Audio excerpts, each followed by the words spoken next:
શ્રાવણ મહિનાના પ્રથમ શુક્રવારથી આ વ્રત લઈ શકાય છે. જો પ્રથમ શુક્રવારે આ વ્રત ન થઈ શકે તો બીજા શુક્રવારથી પણ આ વ્રત લઈ શકાય છે. સવારમાં વહેલા ઉઠી સ્નાન કરી માતાજીની તસવીર સામે 5 દિવેટનો દીવો પ્રગટાવી અબીલ ગુલાલ અને પુષ્પોથી માતાજીનું પૂજન કરવું, સ્તુતિ કરી પ્રાર્થના કરવી અને વાર્તા સાંભળવી. આ વ્રત કરનારે પીળા વસ્ત્રો, પીળા અલંકારો કે પીળા રંગની વસ્તુઓનો ત્યાગ કરવો અને લાલ રંગના વસ્ત્રો પહેરવા. પીળા મંડપ નીચે સૂવું નહીં અને ચોખાનું પાણી ઓળંગવું નહીં. કથા પૂરી થયા પછી 5 દિવેટનો દીવો પ્રગટાવી માતાજીની આરતી ઉતારવી. ખાંડનો શીરો કે સાકરનો પ્રસાદ વહેંચવો અને પોતાના સંતાનની રક્ષા માટે માતાજીને પ્રાર્થના કરવી. વ્રતના દિવસે એકટાણું કરવું, જૂઠું ન બોલવું, કોઈની નિંદા ન કરવી. આખો દિવસ માતાજીના જાપ જપવા. જીવંતિકા માનું આ વ્રત કરનારના સંતાન પર માતાજીની અમી દ્રષ્ટિ રહે છે અને તેમના બાળક દીર્ઘાયુષ્ય પામે છે. પ્રાચીન કાળમાં શિલભદ્રા નગરીમાં સુશીલકુમાર નામે એક રાજા રાજ કરતો હતો. તેની રાણીનું નામ હતું સુલક્ષણા. રાજા રાણી ઘણા દાની અને ધનિષ્ઠ હતા. બધી વાતે સુખી હતા, પણ એક વાતનું દુઃખ હતું. તેમને શેર માટેની ખોટ હતી, એટલે તેમને સંતાન હતું નહીં. તેથી રાણીબા ચિંતામાં સુકાતા જતા હતા. તેમણે મન સંસારમાં બધા સુખ ઝેર જેવા લાગતા હતા. એક દિવસની વાત છે. રાણી સુલક્ષણા મહેલના ઝરોખામાં બેઠી બેઠી બહાર ચોગાનમાં રમતા બાળકોને એકી ટસે નિહાળી રહ્યા હતા. એટલામાં તેની એક પ્રિય દાસી ત્યાં આવી ચડી. આ દાસી સુયાણીનું કામ કરતી હતી, એટલે ગામમાં કોઈને સુવાવડ આવે ત્યારે સૌ તેને બોલાવતા. દાસી ઘણી સમજુ હતી. એ રાણીના મનોભાવ તરત સમજી ગઈ. તેણે રાણીને કહ્યું, રાણીજી, તમે આટલી બધી ચિંતા શા માટે કરો છો? ખોટું ન લગાડો તો તમને એક વાત કહું, જેથી તમારું વાંઝ્યા મેણું ટળ્યું સમજો. રાણી કહે, જલ્દી બતાવો મને. દાસીએ ધીમેથી રાણીના કાનમાં કહ્યું, સાંભળો રાણીબા, ગામમાં એક બ્રાહ્મણીને 3જો મહિનો જઈ રહ્યો છે. તમે આજથી જ વાત ફેલાવી દો કે તમે સગર્ભા છો અને તમે મા બનવાના છો. બસ ત્યારબાદનું બધું કામ હું સંભાળી લઈશ. પૂરે દિવસે બ્રાહ્મણી જે બાળકને જન્મ આપશે તે હું તમને લાવીને સોંપી દઈશ. દાસીની આ વાત સાંભળી રાણીએ પ્રથમ ખચકાટ અનુભવ્યો, પણ દાસીએ કહ્યું, તમે ડરશો નહીં, કોઈને કાંઈ ખબર પડવા દઈશ નહીં. બાળક મળવાની લાલસાએ રાણી સુલક્ષણા આવું કૃકૃત્ય કરવા તૈયાર થઈ અને પોતે ગર્ભવતી છે એ વાત ફેલાવવા માંડી. જોત જોતામાં 6 મહિના વીતી ગયા. એક દિવસ રાતે બ્રાહ્મણીને પ્રસૂતિની પીડા ઉપડતા દાસીને બોલાવવામાં આવી. મધરાત બાદ બ્રાહ્મણીએ એક સુંદર અને તેજસ્વી બાળકને જન્મ આપ્યો. દાસી બધાની રજા લઈ રવાના થઈ. થોડી વારમાં તો ઘરના બધા કસકસાટ ઊંઘી ગયા. દાસી ઘરની પાછલી બારીએથી ચોર પગલે બ્રાહ્મણીના ઓરડામાં આવી અને બાળકને ઉઠાવીને ઘરની બહાર નીકળી ગઈ. એ સીધી રાણી પાસે પહોંચી અને બાળક તેમણે સોંપી દીધું. રાણી તો ખુશ થઈ ગઈ. ત્યારબાદ તરત જ મહેલમાં સમાચાર ફેલાવી દીધા કે રાણીબાને પુત્ર અવતર્યો છે. આખા નગરમાં આનંદ છવાઈ ગયો. ઘેર ઘેર દીપમાલા પ્રગટી આખું નગર ઉત્સવ ઉજવી રહ્યું છે. જ્યારે બાળકની સાચી માં બ્રાહ્મણી વિલાપ કરે છે, પુત્ર ગુમ થવાથી રડે છે, ટળવળે છે. ત્યારબાદ બ્રાહ્મણીએ જીવંતિકા માનું વ્રત શરૂ કર્યું. તેથી માં જીવંતિકા માં બ્રાહ્મણીનો પુત્ર જે મહેલમાં રાજકુમાર થઈ ઉછરી રહ્યો છે એની રક્ષા કરવા માંડી.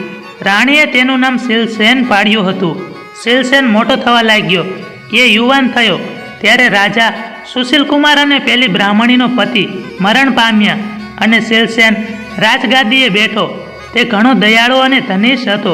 પ્રજા તેની કુશળતાથી ઘણી ખુશ થઈ. થોડા સમય પછી એ પિતાનું શ્રાદ્ધ કરવા માટે ગયાજી જવા નીકળ્યો. રસ્તામાં એણે વણિકના ઘેર ઉતારો રાખ્યો. આ વાણિયાને 6 બાળકો થયા અને વારાફરતી 6થા દિવસે મરણ પામ્યા. આજે વણિકના ઘેરે 7મા પુત્રની છઠ્ઠી હતી. ઘરમાં બધા ઊંઘી ગયા હતા ત્યારે જીવંતિકામાં શિલસેનનું રક્ષણ કરવા માટે બારણા પાસે ઊભા હતા. મધરાત થતાં વિધાતા વણિકના પુત્રના લેખ લખવા આવ્યા. એટલે જીવંતિકા માતાએ આડું ત્રિશૂળ ધર્યું અને કહ્યું, દેવી વિધાતા, તમે અહીં કેમ આવ્યા? વાણિયાના દીકરાની આજે છઠ્ઠી છે. એટલે એના લેખ લખવા આવી છું. માં જીવંતિકાએ વિધાતાને પૂછ્યું, બહેન, લેખમાં શું લખશો? ત્યારે વિધાતાએ જવાબ આપ્યો કે એના ભાગ્યમાં હશે તે લખીશ.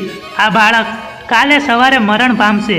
આ સાંભળી જીવંતિકાએ કહ્યું, ના ના વિધાત્રી, એવું તમારાથી ન લખાય. જ્યાં મારા મંગળ પગલાં પડ્યા છે ત્યાં અમંગળ કદાપી ન થાય. માટે આ બાળકનું આયુષ્ય 100 વર્ષનું લખજો. છેવટે વિધાતાએ માં જીવંતિકા માની આજ્ઞા પાળી અને દીર્ઘ આયુષ્ય લખીને ચાલતા થઈ ગયા. બીજા દિવસે વાણિયાએ પોતાના બાળકને જીવતો જોયો તો એ ગદગદ થઈ ગયો. તેને ખાતરી થઈ ગઈ કે આ બધું આ મુસાફરના મંગળ પગલાંના પ્રતાપે થયું છે. શીલસેન બીજા દિવસે તૈયાર થઈ ગયો અને નીકળ્યો. વાણિયાએ ખૂબ જ આગ્રહ કરીને કહ્યું, ફરીવાર આવજો. શીલસેને હા પાડી. ત્યાંથી એ ઘણા દિવસે ગયાજી પહોંચ્યા. પોતાના પિતાની શ્રાદ્ધ ક્રિયા પૂરી કરી જ્યાં એ પિંડદાન કરવા જતો હતો ત્યારે નદીમાંથી 2 હાથ બહાર આવ્યા. આ જોઈ શીલસેનના અચરજનો કંઈ પાર ન રહ્યો. તેણે પંડિતોને પૂછ્યું પણ તેમણે કાંઈ કારણ જવાબ આપ્યો નહીં.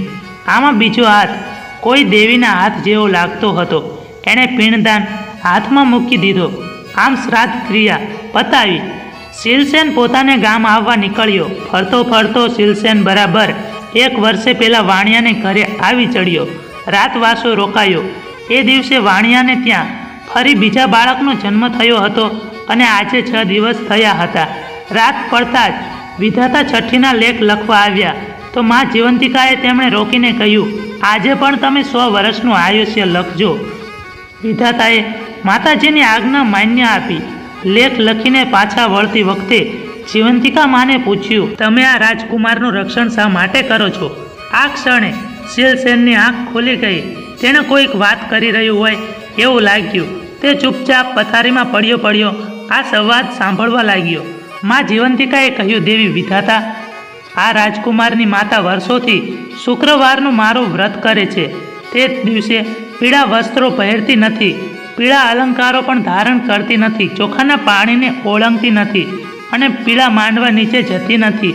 આથી મારે આ રાજકુમારની રક્ષા કરવી પડે છે. એ જ્યાં જાય ત્યાં મારે જવું પડે છે.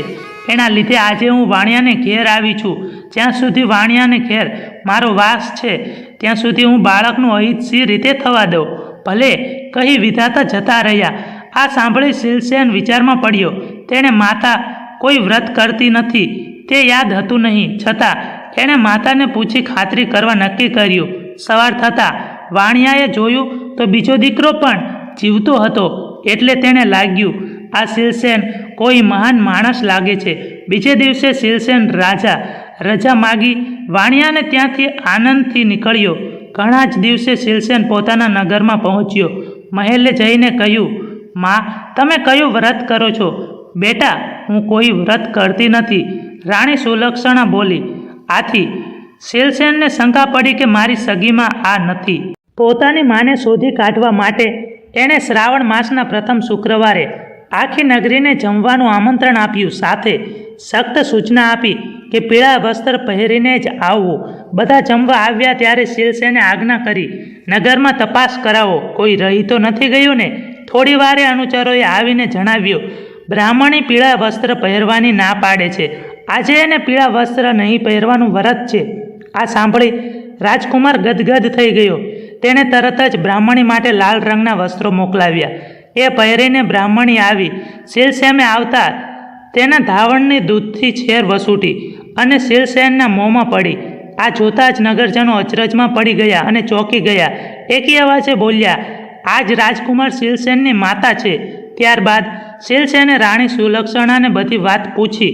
રાણીએ રડતા બધી વાત જણાવી. શીલસેન પોતાની સગી માને ભેટી પડ્યો અને પોતાની સાથે મહેલમાં રાખી. એ દિવસથી આખા ગામની સ્ત્રીઓ પોતાના વહાલસોયા બાળકની રક્ષા માટે જીવંતિકા માતાનું વ્રત કરે છે. શીલસેને વર્ષો સુધી સુખપૂર્વક રાજ કર્યું. હે જીવંતિકામાં, તમે જેમ બ્રાહ્મણીના બાળકનું રક્ષણ કર્યું તેવું વ્રત કરનાર સૌના બાળકની રક્ષા કરજો અને અમને પણ સુખ શાંતિ આપજો.